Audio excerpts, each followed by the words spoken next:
ನಮಸ್ಕಾರ. ರಿವ್ಯೂ ಚಾನಲ್ಗೆ ಸ್ವಾಗತ. ನಾನು ಸೌಖ್ಯ ಗಾಂವ್ಕರ್. ಪ್ರಿಯಾಂಕ್ ಖರ್ಗೆ ಅವರಿಗೆ ಶಾಕ್ ಕೊಟ್ಟ ಬಿಜೆಪಿ. ಸಾಕ್ಷಿ ಸಮೇತ ಲಾಕ್ ಆದ್ರಲ್ಲ ಜೂನಿಯರ್ ಖರ್ಗೆ. ಹಾಗಾದ್ರೆ ಏನು ಶಿಕ್ಷೆ ಪ್ರಿಯಾಂಕ್ ಖರ್ಗೆ ಅವ್ರಿಗೆ ಅಂತ ಈಗ ಮುಗಿ ಬಿದ್ದಿದೆ ಕಮಲ ಪಡೆ. ಬಹಳ ಚತುರತೆ, ಸಾಮಾನ್ಯವಾಗಿ ತುಂಬಾ ಇಂಟೆಲಿಜೆಂಟ್ ಆಗಿ ಸಾಕ್ಷಿ ದಾಖಲೆಗಳ ಸಮೇತ ಬಿಜೆಪಿ ವಿರುದ್ಧ ಮುಗಿ ಬೀಳುವಂಥ ಪ್ರಿಯಾಂಕ್ ಖರ್ಗೆ ಅವರು ಈ ಸಲ ಲಾಕ್ ಆದ್ರ. ಡೀಟೇಲ್ಸ್ ಇರ್ತಾ ಹೋಗ್ತೀವಿ.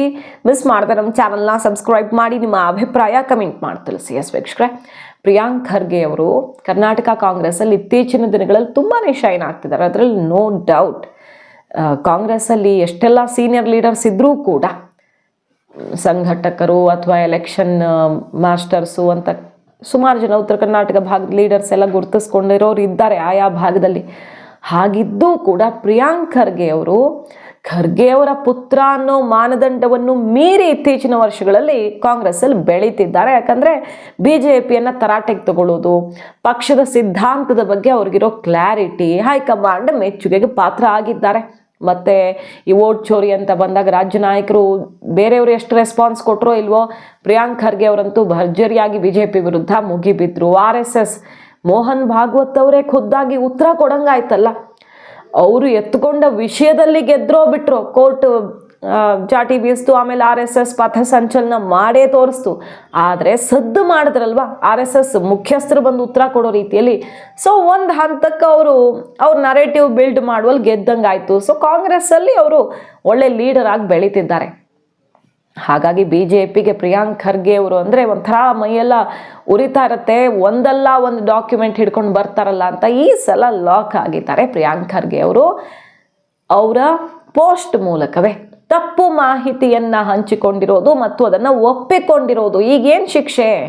ತಪ್ಪು ಮಾಹಿತಿ ಹರಡೋದು, ತಪ್ಪಿಸೋದಕ್ಕೆ ಕಾಯ್ದೆ ತರೋದಕ್ಕೆ ಹೊರಟಿರುವಂಥ ಸಿದ್ದರಾಮಯ್ಯ ಸರ್ಕಾರ ಈಗ ಪ್ರಿಯಾಂಕ್ ಖರ್ಗೆ ಅವರನ್ನು ಯಾವ ರೀತಿ ಶಿಕ್ಷೆಗೆ ಗುರಿಪಡಿಸ್ತೀರಿ? ಒಬ್ಬರು ಪ್ರಭಾವಿ ಮಂತ್ರಿ, IT ಮಿನಿಸ್ಟರ್ ಬೇರೆ, ಏನು ಮಾಡ್ತಿರೋ ಇವ್ರಿಗೆ ಅಂತ BJP ಮುಗಿ ಬಿದ್ದಿದೆ. ನೋಡಿ ಏನಂತ ಪೋಸ್ಟ್ ಮಾಡಿರ್ತಾರೆ ಪ್ರಿಯಾಂಕ್ ಖರ್ಗೆ ಅವರು ಅಂದರೆ, congratulations PM Narendra Modi, Beti Bachao Beti Padhao got a whole new meaning ಅಂತ, ಹೊಸ ಅರ್ಥನೇ ಕೊಡ್ತಾ ಇದೆ ಅಂತ ಒಂದು ಇಮೇಜ್ ಶೇರ್ ಮಾಡಿರ್ತಾರೆ. ಆ ಇಮೇಜಲ್ಲಿ ಯಾರು ಉನ್ನಾವೋ ಅತ್ಯಾಚಾರ ಪ್ರಕರಣದ ದೋಷಿ ಸೆಂಗಾರ್ ಫೋಟೋ ಮತ್ತು ಆತನನ್ನು ಎಲ್ಲರೂ ಸನ್ಮಾನಿಸ್ತಿರೋ ರೀತಿಯಲ್ಲಿ, BJPಗರು ಜನ ಎಲ್ಲ ಸನ್ಮಾನ ಮಾಡ್ತಿರೋ ರೀತಿಯಲ್ಲಿ ಬಿಂಬಿಸಿರುವ ಒಂದು ಫೋಟೋ ಶೇರ್ ಮಾಡಿ BJP ನೋಡಿ ಅತ್ಯಾಚಾರಿಗಳಿಗೆ ಎಂಥ ಸನ್ಮಾನ ಮಾಡುತ್ತೆ ಅನ್ನೋ ಅರ್ಥದಲ್ಲಿ ಅವರು ಟ್ವೀಟ್ ಮಾಡಿರ್ತಾರೆ. ಆಮೇಲೆ ಗೊತ್ತಾಗುತ್ತದು AI ರಚಿತ ಚಿತ್ರ, ಫೇಕ್ ಇಮೇಜ್ ಅಂತ. ಆಮೇಲೆ ಡಿಲೀಟ್ ಮಾಡ್ತಾರೆ ಅವರು.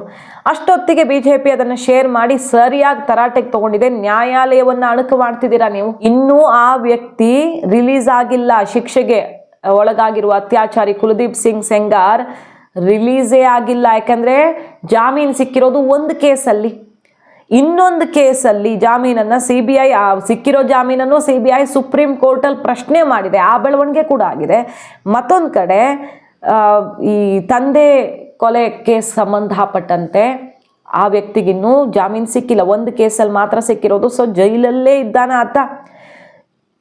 ಈ ಪ್ರಕರಣಕ್ಕೆ ಸಂಬಂಧಪಟ್ಟಂತೆ ಸೆಂಗಾರ್ ಇನ್ನು ಜೈಲಲ್ಲಿದ್ದರೂ ಕೂಡ ಆತ ರಿಲೀಸ್ ಆಗಿರೋ ಥರ ತೋರಿಸಿ, ಆತನನ್ನು ಸನ್ಮಾನಿಸ್ತಿರೋ ಥರ ತೋರಿಸಿ, ಫೇಕ್ ಇಮೇಜನ್ನು ಸೃಷ್ಟಿ ಮಾಡಿ BJPಯ ಬಗ್ಗೆ ತಪ್ಪು ಮಾಹಿತಿಯನ್ನು, ತಪ್ಪು ಸಂದೇಶವನ್ನು ಸಮಾಜಕ್ಕೆ ಹರಡುವ ಮೂಲಕ ವಿಷಬೀಜ ಬಿತ್ತುವ, ಸಮಾಜದ ಸಾಮರಸ್ಯ ಕದಡುವಂತಹ ಕೆಲಸವನ್ನು ಇವರು ಮಾಡಿದ್ದಾರೆ ಅಂತ BJP ಮುಗಿಬಿದ್ದಿದೆ. ಮೊದಲೇ ಸಿದ್ದರಾಮಯ್ಯ ಸರ್ಕಾರ ಎಲ್ಲರ ವಿರೋಧದ ನಡುವೆ ಕೂಡ ದ್ವೇಷ ಭಾಷಣ ಕಾಯ್ದೆ, ತಪ್ಪು ಮಾಹಿತಿ ಹರಡದಂತೆ ಕಡಿವಾಣ ಹಾಕುವಂತಹ, ಶಿಕ್ಷೆ ವಿಧಿಸುವಂತಹ ಕಾಯ್ದೆಯನ್ನು ತರೋಕೆ ಹೊರಟಿದೆ. ಅದ್ರ ವಿರುದ್ಧ ಕೂಡ ಈಗ BJP ಮುಗಿಬಿದ್ದಿದೆ. ಜೋರು ಆಕ್ರೋಶ ವ್ಯಕ್ತವಾಗ್ತಿದೆ. ರಾಜ್ಯಪಾಲರಿಗೆ ಮನವಿ ಮಾಡ್ತಿದೆ BJP. ಇದನ್ನು ಯಾವ ಕಾರಣಕ್ಕೂ ರಾಜ್ಯಪಾಲರು ಅಕ್ಸೆಪ್ಟ್ ಮಾಡಬಾರ್ದು, ಪಾಸ್ ಮಾಡಬಾರ್ದು ಅಂತ. ಹಂಗಾಗ್ಬಿಟ್ರೆ ಮೀಡಿಯಾಗಳು ನಾಳೆ ಯಾವುದನ್ನು ಪ್ರಶ್ನೆ ಮಾಡೋ ಹಾಗಿಲ್ಲ. ಟಿಪ್ಪು ಜಯಂತಿ ಸಮಯದಲ್ಲಿ ಯಾರು ಅದರ ವಿರುದ್ಧ ಮಾತಾಡಿದ್ರು ಅದು ಒಂದು ಕೇಸ್ ಆಗ್ಬಿಡುತ್ತೆ. ಮೀಡಿಯಾಗಳಲ್ಲಿ ಸುದ್ದಿ ಪ್ರಸಾರ ಆಗಿಬಿಟ್ರು ದ್ವೇಷ ಭಾಷಣ, ತಪ್ಪು ಮಾಹಿತಿ ಅಂತ ಆಗ್ಬಿಡುತ್ತೆ. ಸೊ ವಾಕ್ ಸ್ವಾತಂತ್ರ್ಯ ಕಿತ್ಕೊಳ್ಳುವಂಥ ತಮ್ಮ ಸರ್ಕಾರದ ವಿರುದ್ಧ ಯಾರೂ ಮಾತಾಡಬಾರ್ದು ಅನ್ನೋ ಕಾರಣಕ್ಕೆ ತರೋಕೆ ಹೊರಟಿರೋ ಕಾಯ್ದೆ ಅಂತ ಆಕ್ರೋಶ ಹೊರಹಾಕಿ ರಾಜ್ಯಪಾಲರ ಮೊರೆ ಹೋಗಿದೆ BJP. ಈ ಹೊತ್ತಲ್ಲೇ ನೋಡಿ ಇಷ್ಟು ದೊಡ್ಡ ತಪ್ಪು ಮಾಹಿತಿಯನ್ನು ಹರಡಿದ್ದಾರಲ್ಲ ಇವ್ರಿಗೇನು ಶಿಕ್ಷೆ ಅಂತ BJP ಮುಗಿಬಿದ್ದಿದೆ. ಪ್ರಿಯಾಂಕ್ ಖರ್ಗೆ ಅವರು ಅದನ್ನು ಒಪ್ಪಿಕೊಂಡಿದ್ದಾರೆ. ಹೌದು, ಅದು AI ರಚಿತ ಚಿತ್ರ, ಕಣ್ತಪ್ಪಿನಿಂದ ಆಗಿರಬಹುದು. ಆದರೆ BJP ಬೇರೆ ಕಡೆ ಅಂಥವ್ರಿಗೆ ಮಣೆ ಹಾಕಿ ಸನ್ಮಾನಿಸಿಲ್ವಾ ಅಂತ ಇನ್ನೊಂದು ಎಕ್ಸಾಂಪಲ್ ಕೊಟ್ಟು, ಕರ್ನಾಟಕದ್ದು ಒಂದು ಎಕ್ಸಾಂಪಲ್ ಕೊಟ್ಟು ಅದಕ್ಕೆ ಸಮಜಾಯಿಷಿ ಕೊಡುವಂಥ, ಡ್ಯಾಮೇಜ್ ಕಂಟ್ರೋಲ್ ಮಾಡುವಂಥ ಪ್ರಯತ್ನ ಮಾಡಿದ್ದಾರೆ. ಆದರೆ ಎಕ್ಸ್ಪರ್ಟು ದಾಖಲೆಗಳನ್ನು ಇಡೋದ್ರಲ್ಲಿ ಮತ್ತು BJPಯನ್ನು ಇಕ್ಕಟ್ಟಿಗೆ ಸಿಕ್ಕಾಕ್ಸುವಲ್ಲಿ expert, IT minister Priyank Kharge ಅವರು ಯಾವುದೋ AI ಇಮೇಜನ್ನು ನಂಬಿಕೊಂಡು ಇಷ್ಟು ದೊಡ್ಡ ಸಂದೇಶ ಕೊಡುವ, ಅದರಲ್ಲೂ ಬೇಟಿ ಬಚಾವ್ ಬೇಟಿ ಪಡಾವ್ ಅನ್ನುವಂಥ ಒಂದು ಉತ್ತಮವಾದಂಥ ಯೋಜನೆಯನ್ನು ಅಣಕು ಮಾಡಿ ಅವಹೇಳನ ಮಾಡುವ ಕೆಲಸ ಮಾಡಿದ್ರಲ್ಲ ಅಂತ ಈಗ ಮುಗಿಬಿದ್ದಿರೋದು. ಅಷ್ಟೇ ಅಲ್ಲ, ಕೋರ್ಟ್ ವಿರುದ್ಧನ ಹಾಗಾದರೆ ನಿಮ್ಮ ಈ ಟೀಕೆ ಟಿಪ್ಪಣಿ ಅಂತ BJP ಕೇಳ್ತಿದೆ. ನಿಮಗೆ ಆ ಸಂಸ್ಥೆಯನ್ನು ಈ ಸಂಸ್ಥೆಯನ್ನು ಟೀಕಿಸ್ತಾ ಇರ್ತೀರಿ ಕಾಂಗ್ರೆಸ್ನವರು, ಚುನಾವಣಾ ಆಯೋಗ ಸರಿ ಇಲ್ಲ, ಇನ್ನೊಂದು ಸರಿ ಇಲ್ಲ ಅಂತ. ಸರಿ, ಈಗ CBI ಈ ಕೇಸಲ್ಲಿ ಏನು ಮಾಡ್ತಿದೆ ಅನ್ನೋದನ್ನು ನೋಡದೆ ನೀವು ಟೀಕೆ ಮಾಡ್ತಿದ್ದೀರಾ. ಮತ್ತು ಕೋರ್ಟು ಜಾಮೀನು ಕೊಟ್ಟಿರೋದು, ನೀವು ಅದ್ರ ವಿರುದ್ಧ ಕೋರ್ಟಲ್ಲಿ ಪ್ರಶ್ನೆ ಮಾಡೋಕ್ಕಂತೂ ಅವಕಾಶ ಇರುತ್ತೆ. ಇನ್ನೊಂದು ಕೇಸಲ್ಲಿ ಇನ್ನೂ ಜಾಮೀನು ಆಗಿಲ್ಲ, ಸೊ ಜೈಲಲ್ಲೇ ಇರೋದು ಅನ್ನೋದು ಒಂದು ಮಾಹಿತಿ. ಆದರೆ ಜಾಮೀನು ಕೊಟ್ಟಿರೋದು BJP ಸರ್ಕಾರ ಅಲ್ಲ, ಬದಲಿಗೆ ಕೋರ್ಟು. ನೀವು ಕೋರ್ಟನ್ನು ಈ ರೀತಿ ಅವಹೇಳನ ಮಾಡ್ದಂಗೆ ಆಗುತ್ತೆ. ಏನೇ ಮಾಡೋದಿದ್ರು ಕೋರ್ಟಲ್ಲೇ ಪ್ರಶ್ನೆ ಮಾಡಬೇಕು. ಆ ಪ್ರಶ್ನೆ ಮಾಡೋ ಕೆಲಸವನ್ನು CBI ಆಲ್ರೆಡಿ ಮಾಡಿದೆ. ಅದರ ಮೇಲೂ ನೀವು ಇಂತಹ ಕೆಳ ಹಂತಕ್ಕೆ ಇಳಿದು ಬಹಳ ಕೀಳು ಮಟ್ಟದ ಟೀಕೆ ಟಿಪ್ಪಣಿ, ತಪ್ಪು ಸಂದೇಶ ಹರಡುವಂತಹ ಕೆಲಸ ಮಾಡ್ತಿದ್ದೀರಿ. ಅಂದರೆ ಏನು ಶಿಕ್ಷೆ ಈ ಪ್ರಭಾವಿ ಮಂತ್ರಿ ಮತ್ತು ಅವರೇ ಸರ್ಟಿಫಿಕೇಟ್ ಕೊಟ್ಕೊಂಡಿರುವಂತಹ ಫ್ಯಾಕ್ಟ್ ಚೆಕ್ ಮಾಡುವಂತಹ ಎಕ್ಸ್ಪರ್ಟು ಅಂತೆಲ್ಲ BJP ಕಾಲೆಳೆದು AI ಚಿತ್ರ ಹಾಕಿದಿರಲ್ಲ, ಕ್ಷಮೆನೂ ಕೇಳೋ ಮನಸ್ಸು ಮಾಡ್ತಿಲ್ಲ ಕಡೆ ಪಕ್ಷ. ನೀವು ಈ ರೀತಿ ತಪ್ಪು ಮಾಡಿಕೊಂಡು ಕ್ಷಮೆ, ವಿಷಾದ ಎಂಥದ್ದೂ ಮಾಡ್ತಿಲ್ಲ. ಸರ್ಕಾರ ಯಾಕೆ ಇವ್ರ ವಿರುದ್ಧ ಕ್ರಮ ತಗೊಳ್ತಿಲ್ಲ? ಮೊದಲೇ ಇವರು ಆ ಕಾಯ್ದೆ ತರಬೇಕು ಅಂತ ಹೆಚ್ಚು ಸಮರ್ಥನೆ ಮಾಡ್ಕೊಂಡವ್ರೆ ಇವರು. ಸರ್ಕಾರದ ಪರ ಆ ಸರ್ಕಾರದ ನಿಲುವನ್ನು ಹೆಚ್ಚು ಸಮರ್ಥನೆ ಮಾಡ್ಕೊಳ್ತಿರೋ ಮಂತ್ರಿ ಇವರೇ ಹಿಂಗೆ ಮಾಡಿದ್ರೆ ಏನು ಕಥೆ ಅಂತ BJP ಈಗ ಅಸ್ತ್ರವನ್ನು ಜಳಪಿಸಿರೋದು. ಇಷ್ಟೆಲ್ಲ ಆಗ್ತಾ ಇದ್ದ ಹಾಗೆ ಸಮಜಾಯಿಷಿ ಹೇಗೆ ಕೊಟ್ಟಿದ್ದಾರೆ ನೋಡಿ ಪ್ರಿಯಾಂಕ್ ಖರ್ಗೆ ಅವರು. ಸರಿ, ಇದೇನೋ AI ರಚಿತ ಚಿತ್ರ, ಕಣ್ತಪ್ಪಿನಿಂದ ಆಗಿರಬಹುದು, ಹಿಂದಿನ ಪೋಸ್ಟ್ನಲ್ಲಿ ಚಿತ್ರ AI ರಚಿತವಾಗಿರಬಹುದು, ಹಂಚಿಕೊಂಡಿರಬಹುದು. ಆದರೆ ನಿಮ್ಮ ಖ್ಯಾತಿ ನಿಮ್ಮ ಮುಂದೆ ಇದೆ, ಅಂದರೆ ನಿಮ್ಮ ಸಾಧನೆಗಳು ಏನು ಕಡಿಮೆ ಇಲ್ಲ ಅನ್ನೋ ರೀತಿ ಮತ್ತೆ ವ್ಯಂಗ್ಯವಾಡಿ ಗುಜರಾತ್ನ ಬಿಲ್ಕಿಸ್ ಬಾನೋ ಅತ್ಯಾಚಾರ ಪ್ರಕರಣದ ಆರೋಪಿಗಳಿಗೆ ಹೂವಿನ ಹಾರ ಹಾಕಿ ಸನ್ಮಾನ ಮಾಡಿದ್ದು ಯಾರು? ಹಾಗಾದರೆ ಈ ಫೋಟೋನು ಫ್ಯಾಕ್ಟ್ ಚೆಕ್ ಮಾಡಬೇಕಾ ನಿಮಗೋಸ್ಕರ? ಬೇಕಿದ್ರೆ ಮಾಡ್ತೀನಿ ಅನ್ನೋ ರೀತಿಯಲ್ಲಿ ಅವರು ಕೂಡ ತಿರುಗೇಟ್ ಕೊಟ್ಟಿದ್ದಾರೆ ಪ್ರಿಯಾಂಕ್ ಖರ್ಗೆ ಅವರು. ಅದಾದಮೇಲೆ ಪೋಕ್ಸೋ ಕೇಸ್, ಇನ್ನೂ ಒಂದು ಮುಖ್ಯವಾದ ಪ್ರಶ್ನೆ ಇದೆ BJP ಅವರೇ, ಕೇಳಿಸ್ಕೊಳ್ಳಿ.